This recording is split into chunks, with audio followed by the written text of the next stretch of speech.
Bien, entonces esta empieza a actuar cuando se mueve la brida conjuntamente con la polea. Esto le va a hacer funcionar una banda.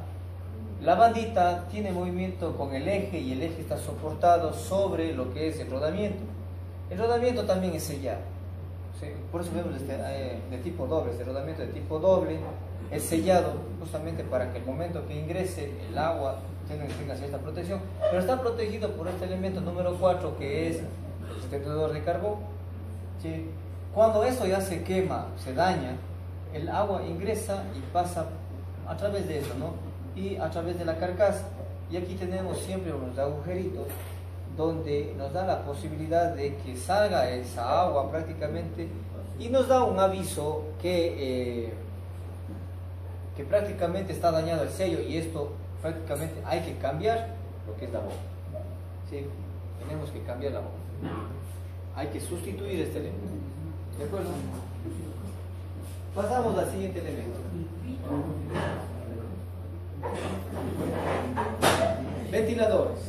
En cuanto a los ventiladores, nosotros tenemos dos tipos. Ventilador de tipo convencional, que es el ventilador que se acopla a una polea y está girando constantemente. Ese es de tipo antiguo, esos ya están obsoletos. Hoy en día tenemos los otros ventiladores que son los automáticos.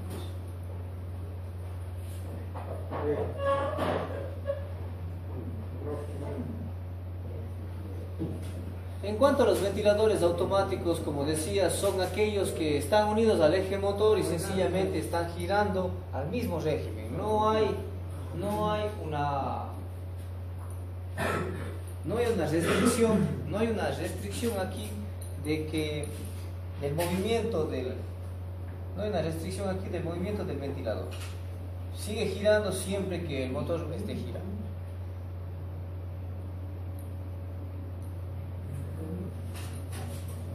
¿Preguntas, por favor, sobre esto?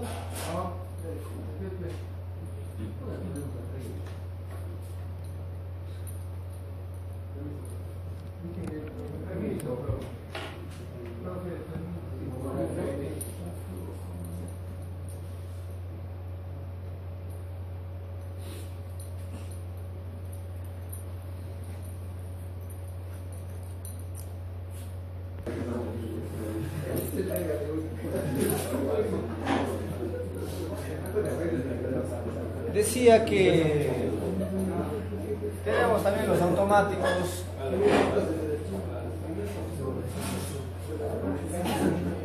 Y dentro de los automáticos tenemos dos tipos. El que es de embrague hidrodinámico y el que tiene electroventilador. ¿Sí? Vamos a analizar en primer lugar el que tiene embrague hidrodinámico. Embrague hidrodinámico, automáticos son los de embrague hidrodinámico y el otro es que tiene electroventilador. Ya. Este tipo de ventilador ya les había explicado cómo es el funcionamiento de este. Y sencillamente es aquel que tiene dos cuerpos juntos, prácticamente enlazados, como decía, por este bimetal. Este bimetal es el que monitorea, sondea el calor que genera el motor y se une mediante este disco intermedio y hace que se unan los dos cuerpos.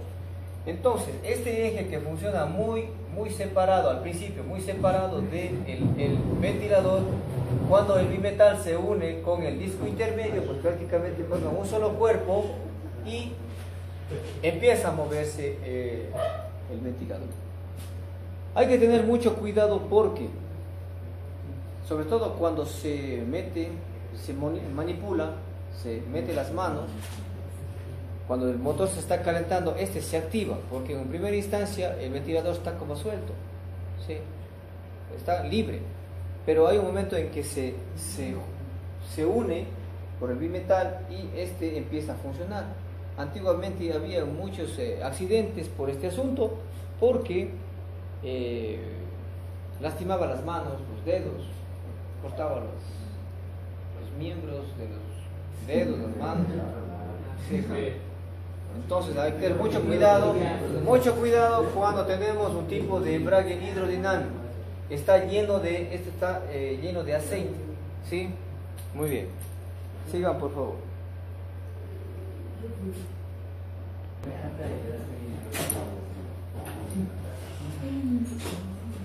A continuación tenemos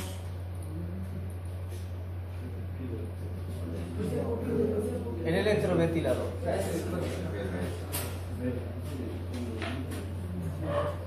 Como vimos en la práctica, el electroventilador dispone de un termoswitch, mejor conocido como un interruptor térmico, ¿cierto? En el que está totalmente independiente, funciona independiente de todos los sistemas. El que le activa prácticamente, ¿qué va a hacer? ¿Cuál va a ser? ¿Cuál va a ser el que le activa a este interruptor térmico? La temperatura del, precisamente,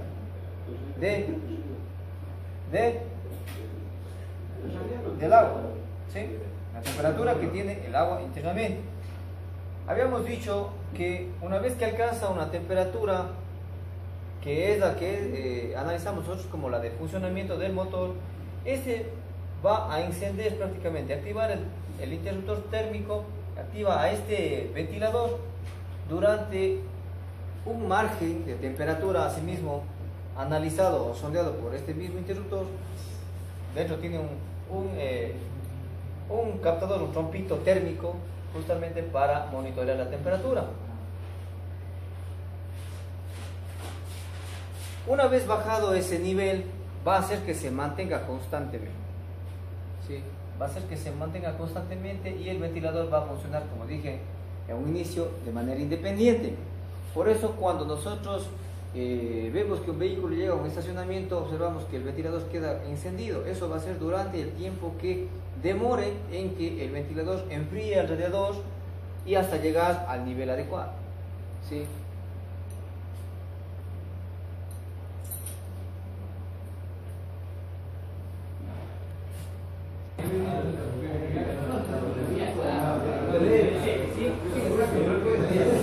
Continuamos entonces. Hablemos un poquito del termostato.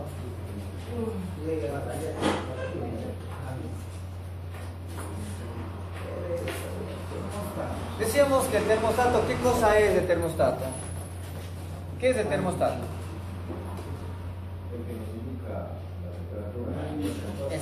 ¿El termostato nos indica la temperatura? No. Es una válvula. ¿Es una válvula de qué tipo? Térmica. Térmica, muy bien. Es una válvula térmica. ¿Sí? Que a medida que va subiendo la temperatura, va monitoreándose y al llegar a la temperatura de funcionamiento, la válvula se abre de tal manera de que puede pasar ¿hacia dónde? ¿Hacia dónde pasaría una vez que se abre? Alrededor, muy bien. ¿Qué sucede en el alrededor entonces? Se enfría.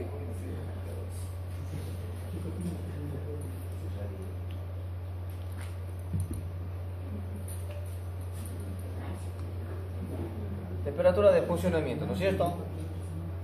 Tenemos un rango donde que va a ir subiendo paulatinamente. A medida que se va calentando, va a subir. En el momento que se abre la válvula térmica, que es el termostato, la temperatura ya no sube tan rápido, sino empieza a subir. ¿Hasta dónde? Hasta la otra temperatura techo que le pone, ¿qué cosa? El termoswitch, en donde se va a activar el termoswitch y va a enfriar con el ventilador. El ventilador va a hacer que se refrigere y va a bajar nuevamente. ¿Hasta dónde? Hasta nuevamente la temperatura que le da hasta la temperatura que le da el termostato. Y de ahí tiene que conservarse estable. Se conserva estable. Mientras más estable se conserve, la temperatura en un motor, la vida útil de ese motor va a ser mucho mejor, al igual que su rendimiento. El rendimiento va a mejorar notablemente en consumo de combustible, en combustión y en todo en general, todo lo que es rendimiento del motor.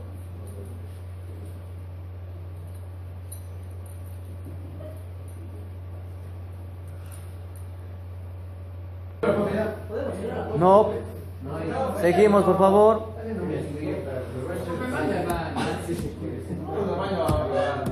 Terminamos entonces, vamos con lo que es el sistema de alimentación. El sistema de alimentación. Bien, vamos a pasar ahora a este tema, ¿no? El sistema de alimentación. Tienes que entender que el motor es una máquina que convierte la energía calórica, la energía del combustible, la energía química que tiene el combustible, en energía mecánica, transformando la energía calórica luego a la energía mecánica. ¿Cómo hacemos eso? Con el proceso de transformación de la combustión. Ahora entendemos que aquí se da el proceso de combustión. Y para aquella combustión habíamos dicho ya desde el inicio que se da una mezcla entre ¿qué y qué? Aire y combustible, ¿no es cierto? Dentro del aire, concretamente, ¿qué necesitamos del aire para que haya la combustión? Oxígeno, correcto. Y más proceso químico. Oxígeno y el hidrógeno y el carbono, perdón. Sí. Entendiendo, el oxígeno se da una relación, una combinación natural como resultado que sería el H2O, que es lo que preguntaban ustedes anteriormente, da como resultado en el tubo del escape un poco de agua, ¿sí? Pero también tenemos el otro resultado, este con este, y ahora este con este sería, ¿sí? Tenemos el CO y el CO2, el monóxido de carbono y el CO2. Entonces, lo que nosotros buscamos es la relación ideal, que sería la mezcla estequiométrica, que es de 14.5 a 1. ¿Estamos de acuerdo? Para que se dé una mezcla buena, para que se dé una combustión correcta. ¿Sí? Claro que dentro del aire también tenemos otros gases. No solamente tenemos el oxígeno, sino también tenemos otros elementos de la naturaleza. La combustión es incorrecta. Cuando hicimos el análisis de gases, prácticamente nos da lo que habíamos revisado, niveles de ppm, HC y también CO. Nos daban partículas por millón de HC, es decir, ¿qué era el HC? Hidrocarburo, ¿cierto? Es decir, dicho de otra manera, la gasolina no combustionada que sale en el tubo del escape, ¿correcto? Muy bien, así es. Y también tenemos el CO, ese es contaminante. 15 minutos inhalados directamente al ser humano es mortal. Sí. ¿Directamente? Sí, directamente. En un ambiente puede demorar un poquito más, en un ambiente un poquito abierto puede demorar, para ser letal puede demorar un poquito más, pero de todas maneras es muy perjudicial. ¿Sí? Muy bien. Entonces esto es lo que nosotros analizamos en un analizador, lógicamente, para que la combustión sea correcta.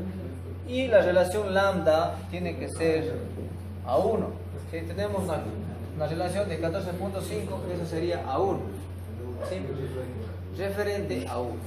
¿De acuerdo? Claro, cuando eso de aquí, la relación estequiométrica pasa, eso quiere decir que es 14.5 a 1.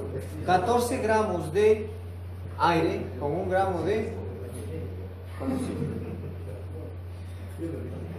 Pero si sube a 16, por ejemplo, ¿qué estamos aumentando? ¿Aumentando qué cosa? El aire.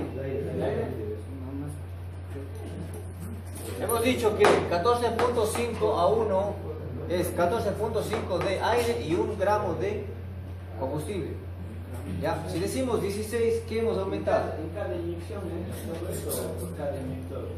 En cada inyección debe entrar eso. Eso es lo que se trata de hacer. Entre las 4. No, entre cada uno. Es la relación. Pero es decir, si nosotros tenemos 16 a 1, la relación aumenta. ¿Qué estamos aumentando? Y combustible aminorado, ¿no? Por eso es 16 a 1. Es decir, que la mezcla es pobre, porque está en función de el combustible. Quiere decir que es 16 gramos de aire y 1 de combustible apenas. O sea que el combustible es aminorado. Pero si decimos, qué sé yo, 10 a 1, menos aire más combustible. Quiere decir que está ingresando menos aire y el combustible aumenta muy chico. Correcto, ahí aumenta el ppm de HC. ¿Por qué? Porque está entrando mucha gasolina, excesiva gasolina. La carburación no es adecuada, la mezcla entre aire y combustible, o sea, carburación, no es la adecuada, por lo tanto no hay una buena combustión y está botando por el tubo del escape residuos de gasolinas no combustionadas. ¿Sí? Al igual que, lógicamente, también, cuando no hay una buena combustión, también va a arrojar como resultado porcentaje de CO. Porcentaje de CO. ¿Perdón? ¿Cómo funciona el carburador? Ya vamos a ver, justamente nos vamos a meter un poquito más allá. Tenemos que analizar primeramente esta parte de aquí, de lo que se trata el motor y de lo que es el sistema de alimentación. ¿De acuerdo? Muy bien. Ya, comento. Vamos a ver los elementos que tiene el sistema de alimentación, que es en primer lugar el depósito, la bomba de combustible, el filtro de combustible, los conductos o cañerías que conducen el combustible, lógicamente, el depurador, el equipo carburador. ¿Qué entendemos como equipo carburador?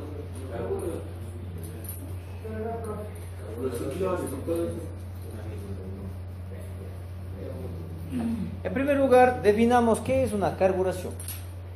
Carburación es el hecho de mezclar el aire con el combustible. Eso se llama carburar. ¿Sí? Al hecho de mezclar el aire con el combustible de manera estequiométrica, como habíamos indicado anteriormente, eso se llama carburar. Antiguamente, en vehículos anteriores, ¿quién o qué elemento realizaba esta combinación entre el aire y el combustible? El famoso carburador. Hoy en día las innovaciones tecnológicas han hecho que mejore esto, y ahora tenemos la misma carburación pero de manera electrónica, de manera ya monitoreada y controlada, ¿sí? Controlada electrónicamente. Esos son los sistemas de inyección, de tal manera que el inyector ya dosifica y cuantifica lo que tiene que inyectar. Temporiza también. Tiene una temporización para el inyector y eso lo comanda la computadora central. Correcto, según el régimen al que esté funcionando. Si nosotros apretamos el pedal del acelerador un poquito más, entonces lógicamente la computadora le avisa al régimen que tiene que aportar más combustible para el funcionamiento del motor. Sí, lógicamente, también se le da el tiempo en el que tiene que hacer todo este trabajo. Entonces esto es lo que hace el equipo carburador. Anteriormente teníamos, como digo, el carburador. Analizaremos, por cuestión de estudio, analizaremos más adelante el funcionamiento del famoso carburador. ¿Sí? El depurador debe tener todos los sistemas, porque ese es el que limpia el aire que va a ingresar al motor. ¿Sí? Limpia el aire. Ahora, el funcionamiento del depurador pues prácticamente depende de las circunstancias a las que esté sometido. No es lo mismo una urbe que una zona de montaña, por ejemplo, que son caminos de polvos, que tienen polvos o tienen tierras, ¿sí? Que tienen algún elemento en el ambiente que puede contaminar o afectar al sistema de alimentación. ¿De acuerdo? Preguntas hasta ahí, por favor. Entonces aquí tenemos el equipo, ¿sí? El depósito, que es un elemento que contiene el combustible, ¿sí? Este depósito debe estar lo más alejado posible de lo que es el motor y del sistema, además de eso, de sistemas eléctricos, por motivos de seguridad, ¿sí? Por motivos de seguridad, este elemento tiene que estar siempre lejos del motor. ¿De acuerdo? Muy bien. En este caso tenemos un filtro que está inmerso en el mismo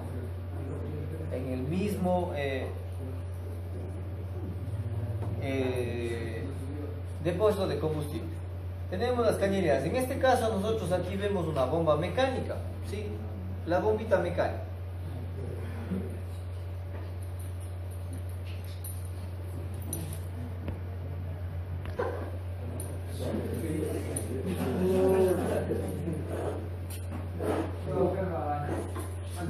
El depósito. Aquí tenemos el depósito que, como decía, es un recipiente que va a contener el combustible. Está lo más alejado posible de partes eléctricas y también del motor, que funciona hoy en día, que funciona muy electrónicamente. Sí, sobre todo. El motor tiene chispazos, ¿eh? Y las igniciones se dan precisamente en lo que son las bujías para evitar minimizar los peligros. Tiene que estar alejado. ¿Cómo se llama el gas que sale cuando se evapora la gasolina? ¿Cómo se llama el gas cuando se evapora la gasolina? ¿Gasolina evaporada? No.